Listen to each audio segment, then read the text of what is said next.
In the past few decades, the world has seen a massive advancement in the agricultural sector, shaping the way we grow food.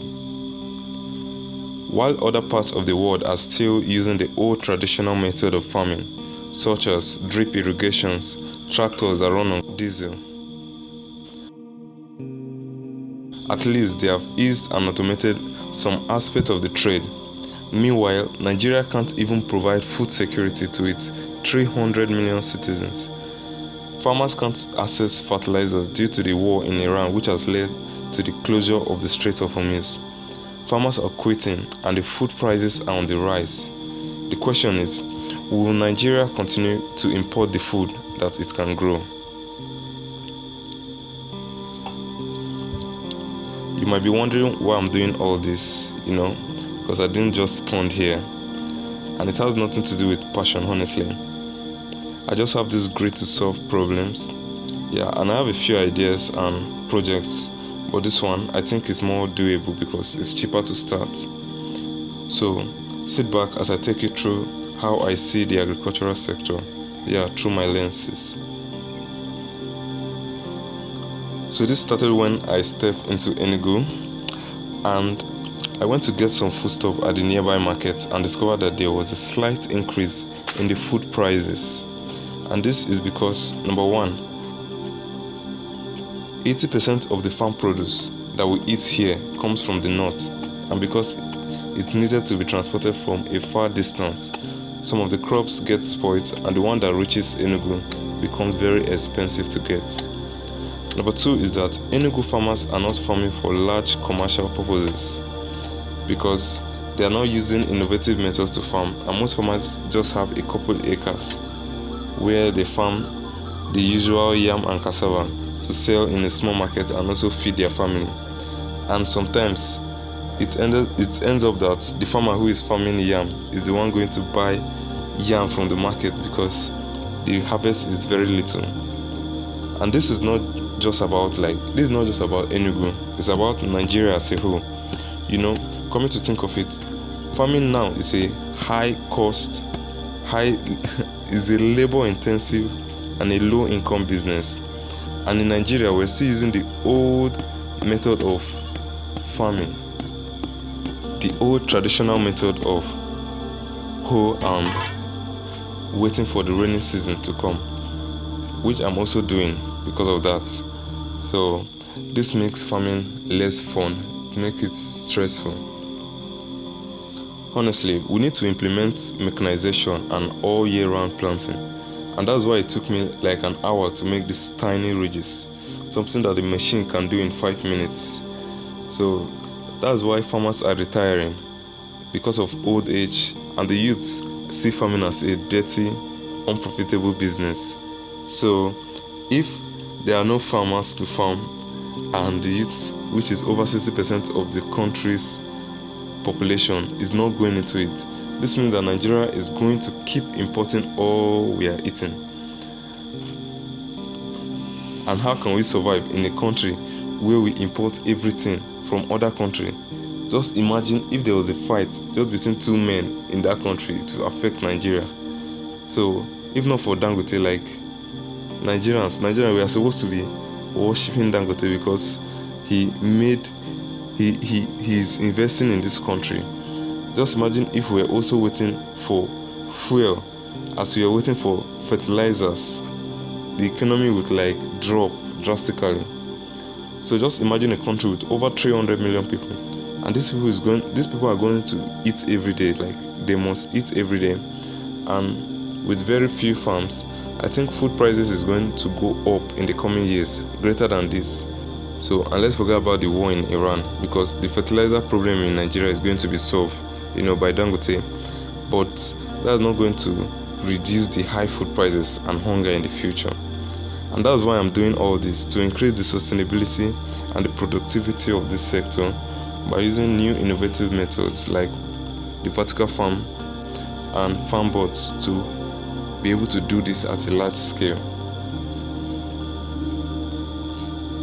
Although I'm starting with a very tiny budget and with what I have, and I'm just sharing everything here. So I'm just doing this for some of you who are like-minded, and also for myself also, so I can be able to like look back and hold myself accountable. So this is my vertical farm. So this is like a soil-based vertical farm that is just like a prototype that I'm working on. So we like call it a prototype, because it's actually growing now. So in the next 1 month or so, we'll be like harvesting. So I think this is just your basic plastic cans. Then I just top it up with soil. Then I think I have like poop manure here. So I think that's everything I need. I'm not using fertilizers. So this gave me a lot of problem, like the structure. If you watch my previous video, you see that I struggled a lot with the structure. So yeah, we've had some like losses, some big losses because most of these seeds, some of them don't want to grow, like some of them don't want to come out, and I don't know why. I think it's maybe the ugu ponds that we bought. I think some are like not matured because the two ugu pond I bought that I show you guys, like one of them is like very small, so I think that's the cause of it. But aside from that, I don't have like any major losses or failure because this thing is like it's standing like rain. Like I don't even close it. I don't like cover it. The rain comes and it's like, and once it enters the can, it's flush away because there's some holes that I dig. Although some of the um plastic cans, the sand in it is blocking the water from coming out. So that's another problem, but I don't think that's a big problem. With time, it will just flush down. So let me show you my manure, organic fertilizers. So anyway, these are the ones that broke from the vertical farm. So we have our manure. I don't know if you can see it. You can see how it's filled with like worms. This is so nutritious to the plants.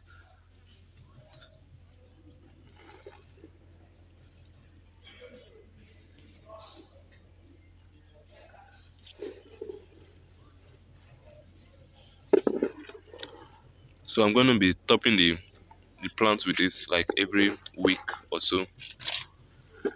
Ah, it's smelling, bro.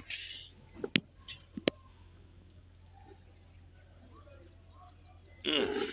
So this is chicken poop with a bit of sawdust. I would like call it sawdust. Anyways,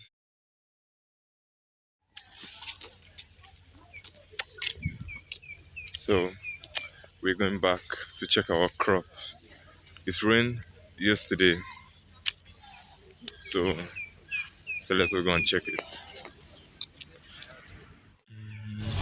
So we are here, and the rain didn't do much damage like that. So it's just the weeds now.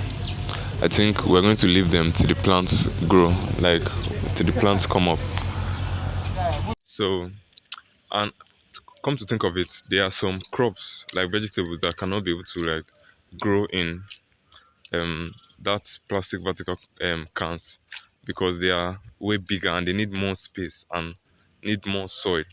So that's why I've talked about the farm bot. So there are some machines that I've already drawn my inspiration from.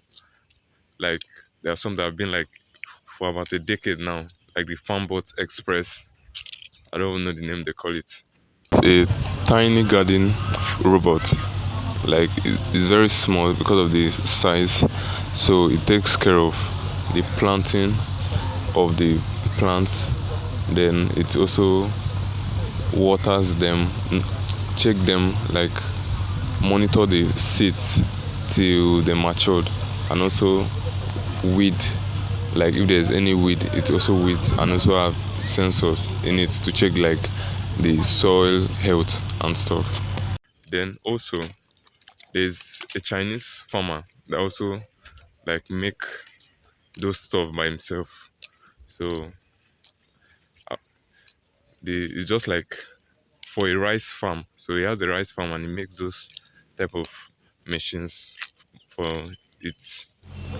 This is almost like the farm bot, but this is a large scale model.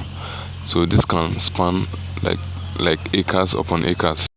So what this Chinese man did was that he did this method so that he can be able to transport the seeds for planting and also water it. So, and also I believe in the future he can be able to like use this to also harvest all the crops there. That's the kind of model I'm looking at. And I think that's a wrap up for this video.